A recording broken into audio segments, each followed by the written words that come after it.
Давайте прыгадаем 24 лютага 22 года напад на Кіеў з тэрыторыі Беларусі. Перад гэтым у Беларусі праводзіліся вайсковыя вучэнні, і людзі былі перакананыя, што нічога такога не адбудзецца.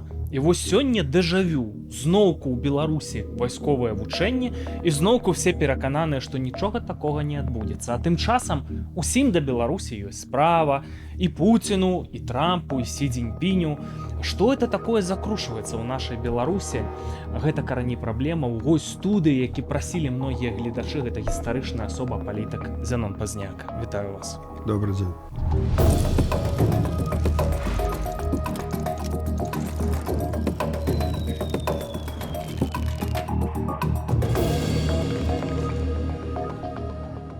Зянон Станіславович, я пакуль не пра вучэнне.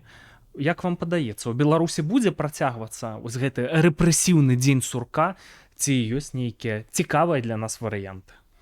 Рэпрэсіі будуць працягвацца, пакуль будзе гэты рэжым.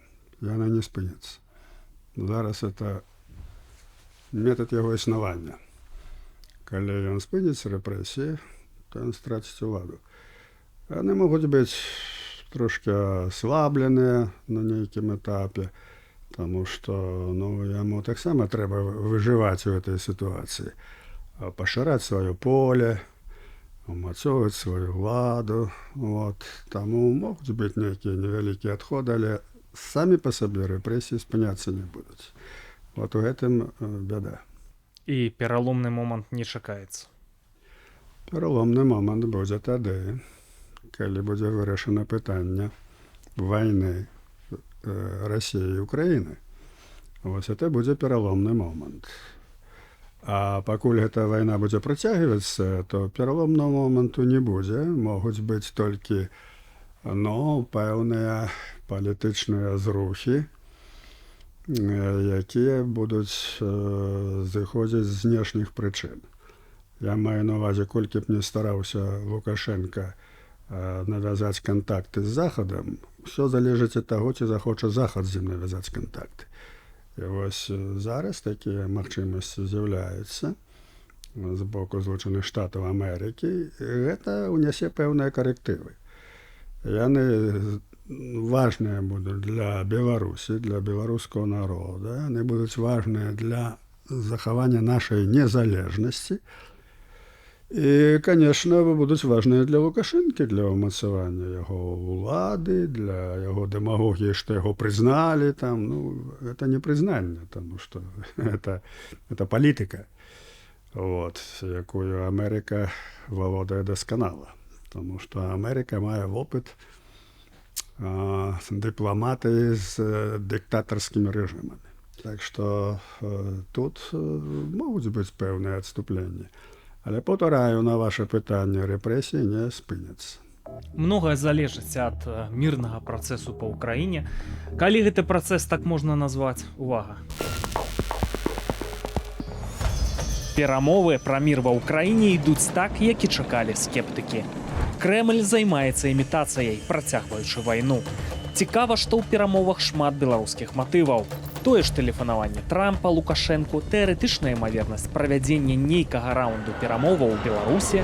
Па факце ж, калі глядзець на справу шырока, намаганні Трампа спыніць агонь нічога не спынілі.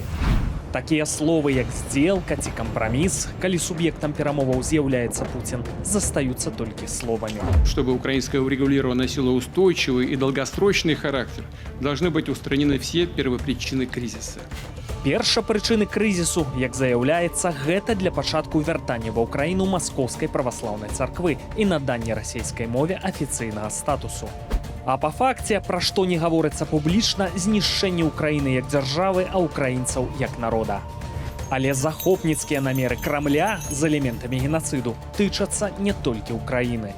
Це в тому числі і ліквідація НАТО на терені Центральної Європи. Це в тому числі і послаблення Сполучених Штатів Америки. Здаецца, прагучалі відавочныя рэчы, але ў амерыканцаў іншы падыход і іншыя прыярытэты, для рэалізацыі якіх, якім падаецца, патрэбны ў тым ліку Лукашенка з ягонымі здольнасцямі і важным у стратэгічным сэнсе беларускім плацдармам. Вось якой логікай можа кіравацца Трамп. ён хоча Расію, зноў у тым ліку праз вось гэты задні праход лукашыцкага рэжыму адарваць ад Кітаю. Ёсць у яго такая ілюзія, як гэта ілюзія ёсць у тых, хто верыць, што Кітай дапаможа нам адарвацца ад Расіі. Але відавочнае мае стаць відавочным і для Трампа. Сделкі і кампрамісы з шалёным сабакам не працуюць, трэба дзейнічаць інакш. Нанесці сакрушальны удар, а потым пра нешта дамаўляцца. Як гэта зрабіць, вядома, першы элемент – спыніць ручай з нафтадаляраў у кірунку Расіі. Другі – даставіць ва ўкраіну неабходную наступальную зброю, каб украінскія рукі дэстабілізавалі Крэмль. Ціск на агрэсара, то бок на Расію ўзмацніцца, і ў выніку гэта ўсё, ну скажем, прывядзе да добрых для нас нейкіх падзеяў, якія ў выніку зробяць магчымым у Беларусі перамену да дэмакратыі, свабоды, незалежнасці і гэтак далей, і адрыву ад Масквы. Што праўда, перад тым, як рэалізуюцца станоўчыя сцэнары, у Беларусі можа адбыцца шэраг вельмі небяспечных падзеяў.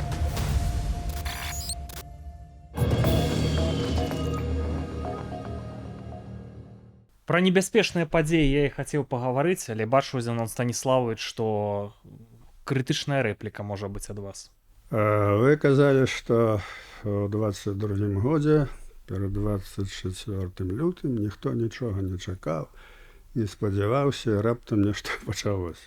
Я маю на ўвазе абывацеля. Ну так яны ні ў чым не разбіраюцца. Яны нічога не чакалі, таму што яны слухалі агентурную прапаганду. На самай справе ўсё рыхтавалася здаўна, той, хто это назіраў за некалькі гадоў.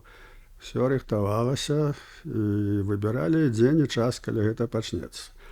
І вось якраз у 22 годзе, калі пачаліся гэтыя вучэнні, была масавая такая прапагандысцкая работа, працавала ўся прапаганда, все тыя варыёнавы, там Швецыі, якія за мяжой працуюць. Вот. Яны все в один голос говорили, что это блеф, что никто там войска не збирае, ніхто пабрацваць зброі не будзе нападаць, що нават эти варыёнаў ужо напалі, ён яшчэ ў той дзень гаварыў, ну запіс быў. Вот. Таму ўсё было накіравана на тое, каб ашукаць грамадскасць. А на самай справе яшчэ ў студзені сцягнулі масу войск расійскіх, нават з далёкага ўсходу.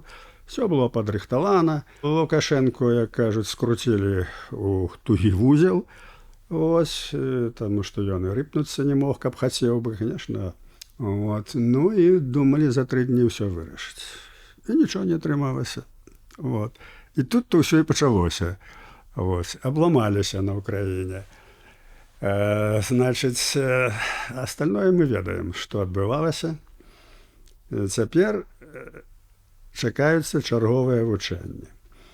Значыць, нічого не адбудзецца, няма ніякіх звестак, што нешта рыхтуе. Адбудзецца ўсё спакойна, так як і задумана рэжымам.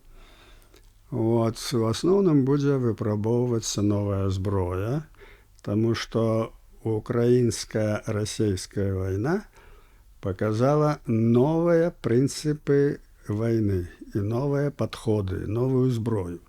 Вось гэтая вайна – это ўжо не тая вайна, якая была до гэтага. Арміям усім, у тым ліку еўрапейскім, трэба перавучвацца. Украінская вайна паказала, што это такое. Ну і вот яны будуць старацца нейкім чынам і дронавую вайну праверыць, так сказаць, як это працуе. І арэшнік, магчыма, калі атрымаюць да гэтага часу, і нават некую імітацыю ядзернай зброі. Таму што то, што яны гавораць, што там на паланэзы ядзерныя боегалоўкі паставяць, ну, яно так выглядае трошкі фантастычна, але не трэба гэта адкідваць. Могуць гэта і зрабіць, калі мадэрнізуюць нешта. Таму падзеі разгортваюцца зараз не ў Беларусі, не на гэтых вучэннях, а на тых перамовах, якія вядзе Амерыка з Пуцінам і з Украінай. Тут вырашаецца галоўнае пытанне. Ну вось гэты інтарэс Злучаных Штатаў Амерыкі датычна Беларусі, датычна Лукашэнкі, візіты Келага, тэлефанаванне Трампа, шмат пра гэта разважалі на прасторах інтэрнэта. Ну я хачу у вас пытацца, добра гэта, кепска гэта, чым гэта для Беларусі, для беларусаў можа скончыцца зараз ці ў стратэгічнай перспектыве? Цяпер сітуацыя такая, што мы можам страціць дзяржаву. Незалежнасць у нас вісіць на валаску. І калі будзе страчана дзяржава, то ўжо ніякай дэмакратыі і ні аб чым гаварыць не будзе патрэбы. Таму вайна дыктуе свае прыярытэты. І вот галоўны прыярытэт зараз спыніць санкцыі, якія душаць народ. На рэжым это мала ўплывае. У прынцыпе, ніколі не было прыкладаў, каб санкцыі там знішчылі рэжым. Наводзяць народ да галечы, вот Куба, скажем, да галечы давялі народ, а Фідель Кастро спакойна, кажуць, пачыў в бозе. Тое сама з Карэяй і гэтак далей. Таму гэтыя санкцыі, гэта, па-першае, перадзел рынкаў, а вот што мы атрымалі, што і Уралкалі, і ўсе яны, кажуць, вальготна сябе адчуваюць, і Канада... Канкурэнцыю выйгралі. Так, а тут усё знішчана. Знішчаны ўсе рынкі, а калі будзе вольная Беларусь, вярнуць назад рынкі, это можа 10 гадоў трэба, можа не вернуцца, но это элементарна рэчы в эканоміцы. Вот. І асталася толькі адна дзюра, адна Расія, да якой прывязана ўсё. Таму незалежнасць наша пад вялікім пытаннем, і найбольш гэта стварылі вось гэтыя вот санкцыі супраць народа, эканамічныя. Я закончу, бо тут якраз вы важнае пытанне паднялі. І вот таму павінна быць зусім другая палітыка. Лукашэнку, паколькі ідзе вайна, трэба яго адцягваць ад Расіі. Ну это тактыка вымагае, стратэгія вайны гэтага вымагае. Трэба яго адцягваць. Акрамя таго, трэба адкрыць магчымасць людзям, беларусам камунікаваць з Еўропай. Трэба, каб транспарт быў, каб чыгунка хадзіла, каб Белавія працавала. Гэта ўсё адцягвае грамадства ў бок Еўропы, адцягвае ад Расіі. Гэта карысна, робіцца адваротная палітыка. Гэта вельмі памылковая палітыка. Так вот, пакуль быў Байден, ну мы пра гэта гаварылі, але зразумела, што Байден ні на якія крокі не мог ісці, калі паявіўся Трамп. Мы это пытанне вельмі, постоянно об этом говорим. И не тому, что там Трамп нас послухал, а справа вось у чым. Гэта была палітыка Трампа 16-го года. Ён гэта разумеў. Ён прысылаў сюды сваіх дыпламатаў. Вось, яны спатыкаліся. Эта палітыка была пачата. І потым у 20-м годзе яна спынілася. Вот. Мы это добра памятаем. Вось як это пачыналася, і цяпер яна аднаўляецца. Чаму аднаўляецца? Ну, усе тэзісы мы спраектавалі, чаму это трэба, але адзін з важных тэзісаў зараз для Трампа, бо Трамп у першую чаргу это бізнесмен. Ён бачыць гэты вот глобальны свет як адсутнасць вайны і мірны гандаль паміж выгадным усім, як кажуць, краінам.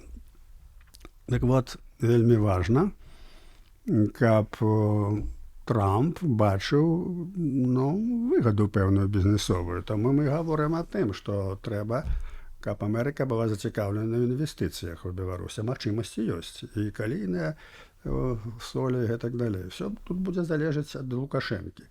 Але Лукашенко не самастойны, залежыць, наколькі па яго паўплывае Пуцін. Вот. З другого боку, трэба спыніць это эканамічныя санкцыі, дасць магчымасць выцягваць беларускае грамадства з-пад уплыву Расіі. І яшчэ ёсць важнейшы момент, пра які мала гаворыцца. І правільна, это момент стратэгічны.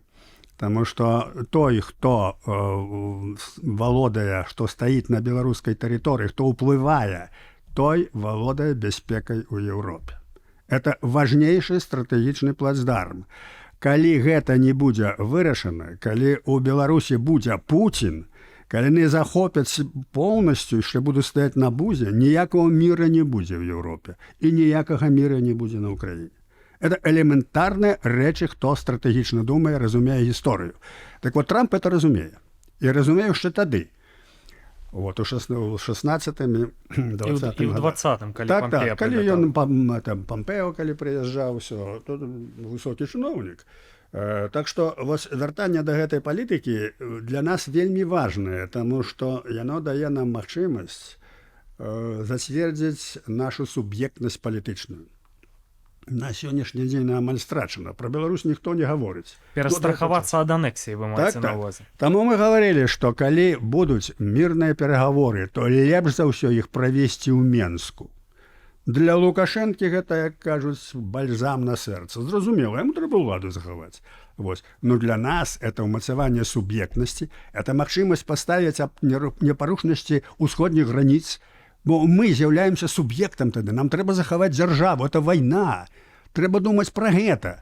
Будзе дзяржава, тады будзе і дэмакратыя. Не будзе дзяржавы, нічого не будзе, нацыі не будзе. Элементарныя рэчы. Вот. Таму вось гэты стратэгічны аспект ёсць найважнейшы. Найважнейшы. Я думаю, што ён будзе развівацца.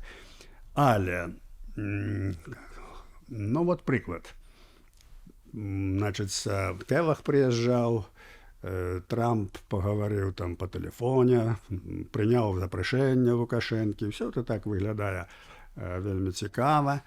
І праз нейкі час, літаральна праз тыдзень, Лукашенко сустракаецца з прэзідэнтам Ірана і падтрымлівае ядзерную праграму, кажа, што это, так сказаць, вялікае парушэнне. Адным словам, антыамерыканскія лозунгі гаворыць. Разумееце, такая амбівалентнасць у палітыцы не можа быць. Трэба падумаць, альбо ён неразумны, ён разумны. Просто яго Путін вымусіў гэта сказаць.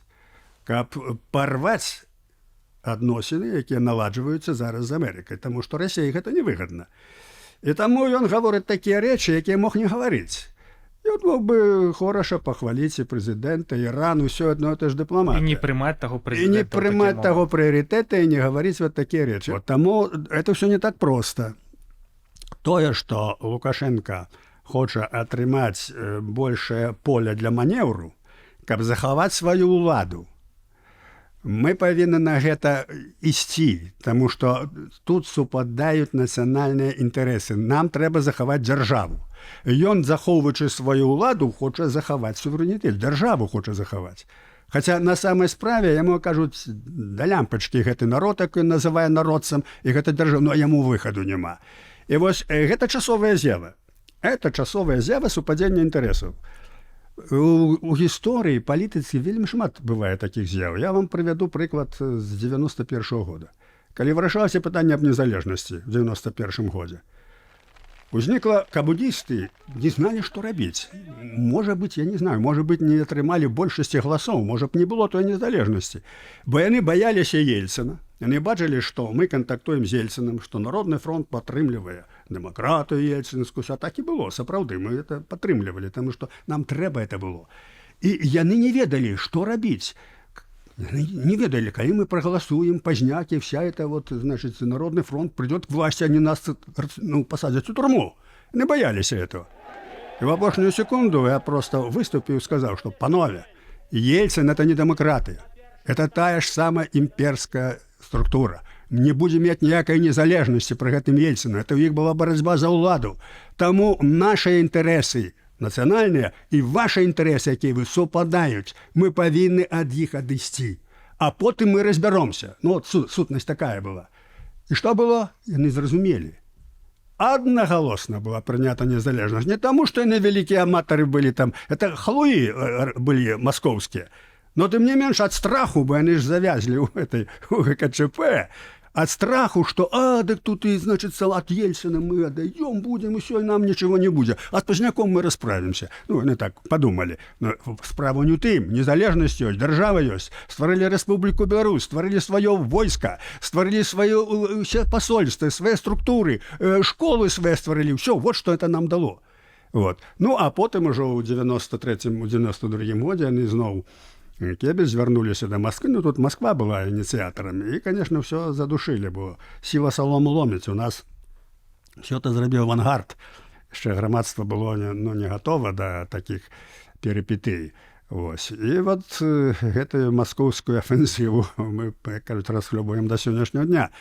Але я кажу пра тое, што якія параўнанні, якая вот зараз палітыка Амерыкі, вот, бо ніхто не... Амерыка, это Еўропа не здольна на такое, там няма палітыкаў, там сама структура, а Трамп, ён на это здольны, ён разумны прэзідэнт, ён разбіраецца ў палітыцы. Я пастаянна адсочваю 16-го года яго палітыку і бачу, што это вельмі...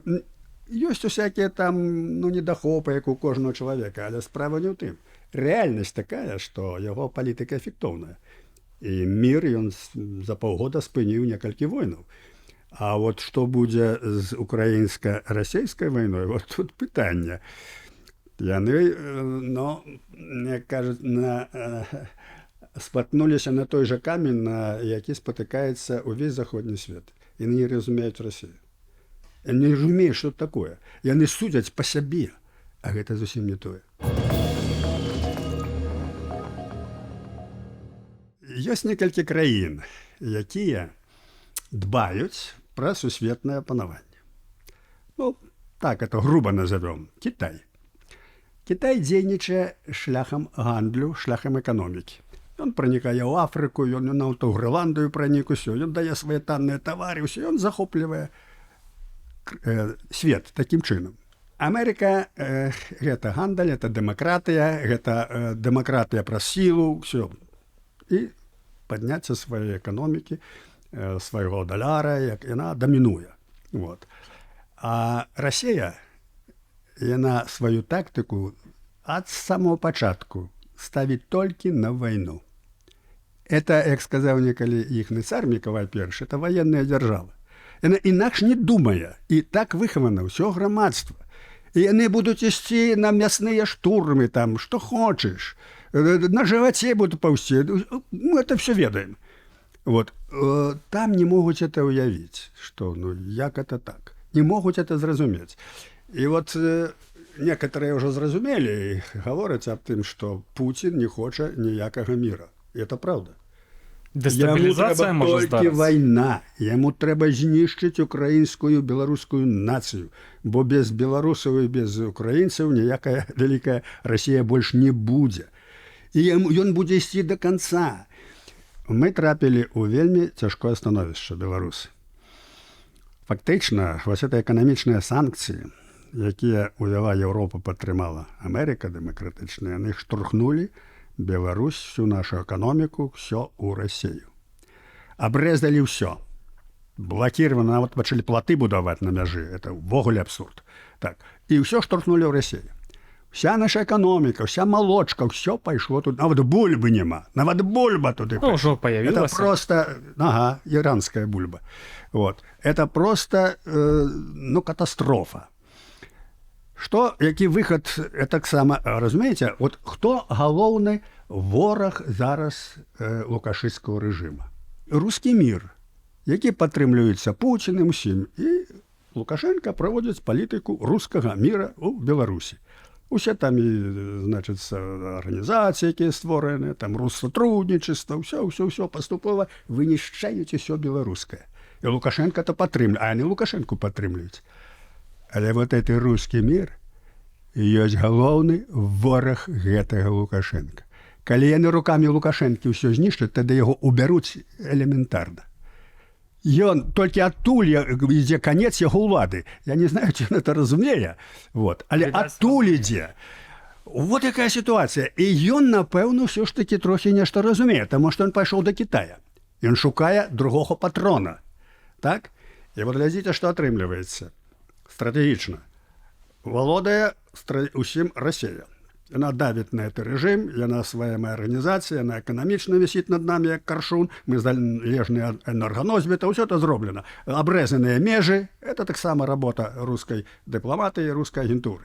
Мы находзімся ў такім стане. Гэты шукае з Кітаем. Кітай таксама зацікаўлены, каб тут мець, як кажуць, сваю пяту і працягваць свой гандаль, вот тую палітыку, про якую я гаварыў. Што мы прапануем і што мы падтрымліваем? Мы прапануем і падтрымліваем, каб трэцім Трэцяй сілай, якая ступіла на Беларусь, былі б Злучаныя Штаты Амерыкі. Дэмакратычная Амерыка. У гэтым ёсць наша будучыня нацыянальная. Мы можам, апіраючыся на Амерыку, выратавацца. Ні Кітай, ні Расія будучыні нам не дадуць. І вот трэба разумець, што тая стратэгія, якая зараз пачалася, якая ідзе з боку Амерыкі, беларускія нацыянальныя сілы павінны падтрымліваць. Не бойцеся, што ён будзе там Лукашенко абзываць прэзідэнтам, там вялікім, магутным. Это ўсё чепуха, это ўсё дыпламатыя. Ёсць прынятыя рашэнні Дзярждэпартаментам Злучаных Штатаў праз пасольства у Беларусі аб тым, што выбары 2020 года не прызнаныя, не фальшывыя. І гэта запісана, это закон. Тое самае Еўракамісія прыняла. А то, что он будет говорить, там нехто, что обзывать его там хорошим президентом, все, это словы, это дипломатия. Ну, конечно, это, ему масло на сердце, нам это будет, что я вот тут что-то значу, меня признали. Ничего подобного. Потому что тебе признали, але неведомо, чем это кончится. Так вот, я хотел показать, что эту политику вельми важно падтрымліваць. Повторяю, ідзе война, зараз другие критерии. Зараз другие критерии. Война ідзе на выживание, на існаванне украинской и белорусской нации. Вот что ідзе. Лукашенко з вами згодны. Мне здаецца, датычна Трампа, датычна санкцыяў. Ну і прыгадвае вас часта. Вот прыгадвае Трампа, прыгадвае вас у інтэрв'ю. Там своеасаблівае, канешне, інтэрв'ю і развагі пра санкцыі. Мы на паланезы ядравыя, значыцца, боегалоўкі паставім, адмяніце нам санкцыі. І вас прыгадвае, вось кавалак прапановую паслухаць. Если санкции, так вас и этот Зенон Поздняк критикует. Санкции же, говорит, это же не против режима, это же против народа, их надо снимать. Разумная позиция, это понятно нашим людям в том числе. Нет санкций, душить, душить и душить. Это, понимаете, вот такая вот гадость из них, это прет. 5 копеек ставлю датычна гэтых санкцыяў. Я разбіраўся ў пытанні, там розных гэтых безліч пакетаў, вот конкретно по Беларусі 14 пакетаў, і выявілася все ж таки, што большасць вот этих вось санкцыяў, самыя, скажем так, пякельныя, яны былі ўведзеныя ў сувязі з вайной, за наступ з тэрыторыі Беларусі. І пакуль не вырашыцца гэтае пытанне з вайной, што тут абмяркоўваць? Но яны хочуць, вот, значыцца, датычна Белкаліі, каб знялі гэтыя санкцыі, датычна прадукцыі Гродна-Азота, датычна Белавіі, напэўна, вот такія пытанні падымаюцца, но все адно ж это не здыме Еўропа гэтыя санкцыі, пакуль з вайной, вот, пытанне вайны і міру не будуць вырашаныя. Ну што, не так? Зараз пытанне вайны і міру, яно знаходзіцца у такім трошки падвешаным стане, таму што ёсць варыянт, які б я падтрымліваў, это каб Амерыка моцна дапамагла б украінцам, і каб украінцы разграмілі б гэтых акупантаў і вярнулі б свае межы усе. Вот. Але гэта справа, вымагае сур'ёзных і інвестыцый, сур'ёзных рашэнняў, і тут ёсць пэўныя цяжкасці для Трампа. Я это разумею, это крайні выпадак, крайні. А другі варыянт, які зараз як бы стараецца Трамп зрабіць, это спыніць военное дзеянне і спыніцца на межы размежавання. А потым, гэта будзе, так сказаць, ужо працягваецца як тлеючая ноча. Вот. Важно вызначыць статус тэрыторыі. Найлепшае это вызначыць статус, скажем, што это акупаваныя тэрыторыі. Ось. Ну і так далей. Вот. Пуцін на гэта не ідзе. І вот вакол гэтага ідзе, значыць, асноўны канфлікт. Канфлікт ты можа развівацца такім, што сапраўды Трамп можа пайсці на другасныя санкцыі. Можа пайсці. Вот это моцна ударыць па Расіі. Ён вядзе даволі разумную палітыку наконт нафты. Вот. Все это, кажуць, паступова звужаецца кола. І вось тады, калі, скажем, узнікне сітуацыя, што Пуцін падае і Расія падае, і калі будзе хорошая дыпламатыя амерыканцаў у Беларусь, Лукашенко перамятнецца на другі бок. Вы не думаеце, што ён будзе жывот класці за Пуціна? Вот як вырашаецца гэтая вайна. Калі будзе параза России, вот этой Лукашенко скажет: так я же всегда был с вами, я же всегда говорил, я же Поздняка поддерживал. Вот несумненно. Гэта скажа. Несумненно. Вот. Таму трэба разумець, што тое, што Штаты ідуць у Беларусь, значыць, яны глыбока разумеюць эту сітуацыю. Это правільная палітыка, і мы яе павінны падтрымліваць. Часова яна выгадная Лукашенку, бо як бы яго ўладу захоўвае, паказвае, што ён нешта значыць. Вот. Але трэба мець гэта на ўвазе. Таму сапраўды я згодзін з вами, все вырашае вайна Украіны і России. Это важнейшае пытанне. Мы таксама, мы кажуць, уцягнуты ў гэтую вайну. Мы непасрэдна ні войска, ні краіна не ўдзельнічае ў вайне, але рэжым паддзержвае агрэсара. Ён падтрымлівае, ён пад уплывам этого агрэсара. Агрэсар робіць што хоча. Яны ж трымаюць 2000 сваіх войск у Беларусі весь час. Весь час трымаюць.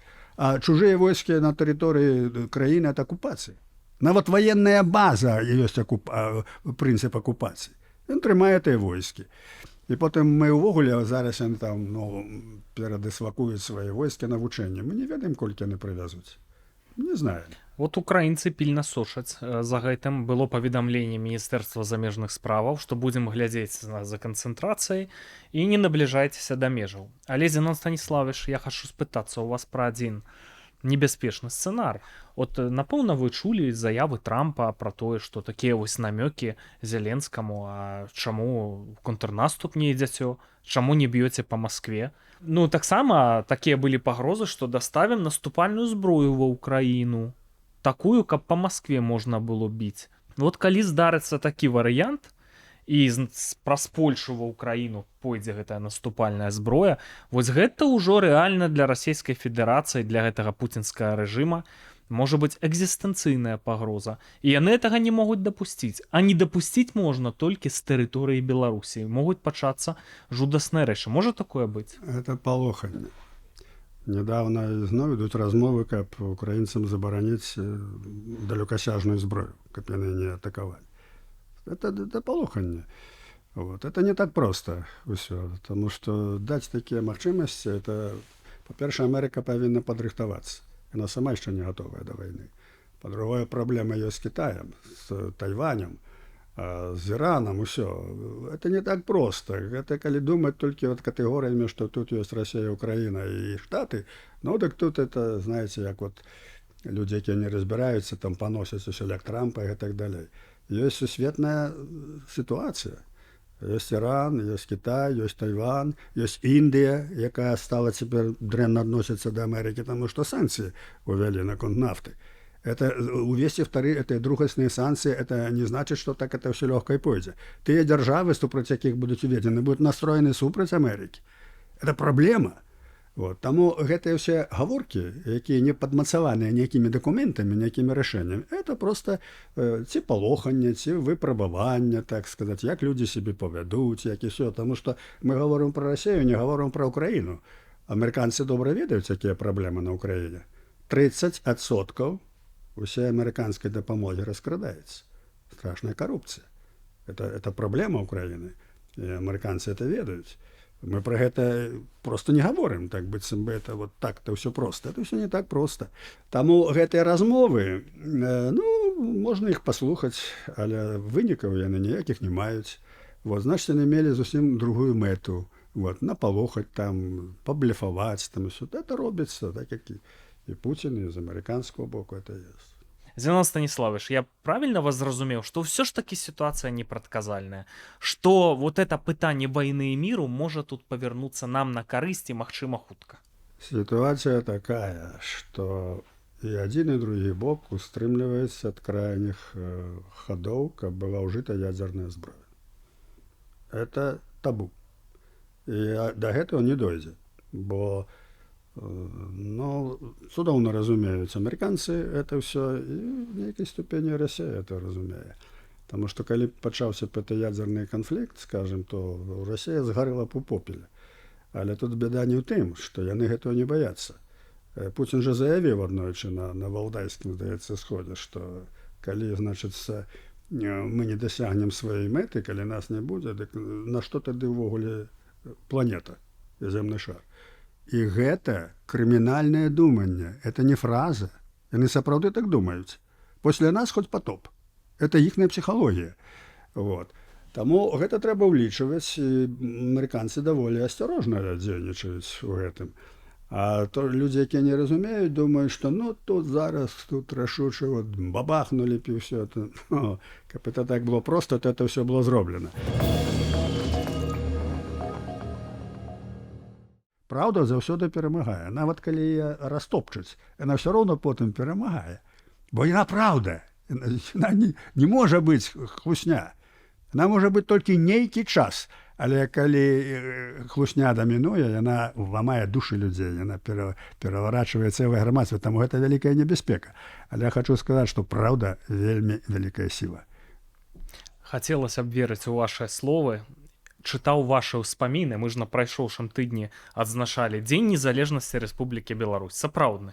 Не той 3 ліпеня лукашэнкаўскі, вызваленне БССР ад нацыстаў, нацысты сышлі, сталіністы вярнуліся, якія мільёнамі знішчалі беларусаў і разам з нацыстамі праводзілі сумесны парад у Брэсце ў 1939 годзе. А от гутарка пра сапраўдны Дзень незалежнасці Рэспублікі Беларусь. Такого плану былі ўспаміны, што былі нейкія божыя промыслы ў тыя дні, вот гасподняя дапамога, каб Беларусь эту незалежнасць здабыла, каб у тых падзеях, пра якія вы сёння прыгадвалі, вось гэтыя нюансы з камуністамі пасля ГКЧП, што вот Гасподь паспрыяў, каб это все пайшло на карысць Беларусі. Мне хацелася б спадзявацца, каб і зараз і як мага хутчэй Гасподь зноўку нам дапамог.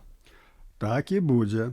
Трэба захоўваць праўду ў душы, перадаваць яго другім. В першую чаргу сваім дзецям, сваім унукам. Усё так развіваецца праўда, так развіваецца грамадства. Мы былі 200 гадоў пад расійскай акупацыяй. І гэта ідэя, і колькі вынішчылі, папалілі, знішчылі, але ўсё роўна это ручаёчак цёк да Кастуся Каліноўскага, потым да Рады БНР, потым да вызвалення Беларусі і так далей. Это ўсё павінна так, што трэба спадзявацца, не адчайвацца, не кідацца ў бакі, не думаць, што так дрэнна, дык это ўжо канец. Это не канец. Это мы перажываем цяжкі час. Яго трэба перажыць. І высокі дух, адчування праўды, сваёй праваты, разумення, хто ёсць наш вораг. Калі вы не разумееце, што вораг Расія, і думаеце вместе з Расіяй мы тут это, значит, вы нічого не разумееце. Значит, будзе без канца вось гэтыя войны, гэтае знішчэнне. Вось гэтая вайна, якую расейцы пачалі супраць Украіны, яна многім прасвяціла мазгі. Вот. І у Беларусі, і на Украіне, і на Захадзе. І не выпадкова гэта. Вот. Таму будучыня наша, яна будзе светлая, таму што закладзеныя высокія праўдзівыя ідэі. Ідэі нацыянальнага адраджэння. Ёсць гісторыя, ёсць людзі, якія паклалі жыцці за гэтую ідэю. Это вялікія людзі. І Каліноўскі, і Ластоўскі, і Луцкевічы, і нашы пісьменнікі расстраляныя у Курапатах, усё. Это ўсё людзі, якія паклалі свае жыцці за беларускую ідэю. Гэта ёсць. Это вялікая сіла у нас, і яна дасць нам будучыню. Вот, да гэтага трэба трымацца, таму не трэба адчайвацца. Як бы не было цяжка, мы это ўсё бачым. Але вы бачыце, вот, появілася нейкая сітуацыя, якую ніхто не чакаў. Вот тут Трамп звярнуўся, вот тут пачаліся нейкія зрухі, хады.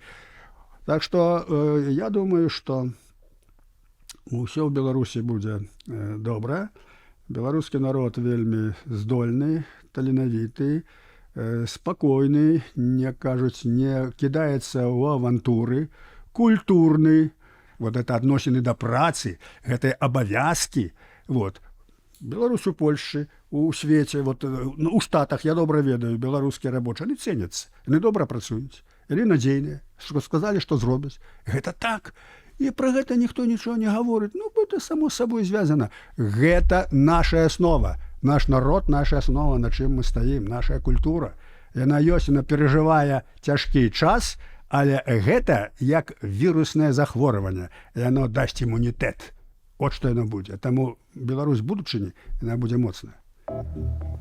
Хутчэй бы. Шаноўныя гледачы, вы прасілі, абавязкова запрасі Зянона Станіславовича Пазняка каб патлумачыў сутнасць працэсаў, што там будзе далей.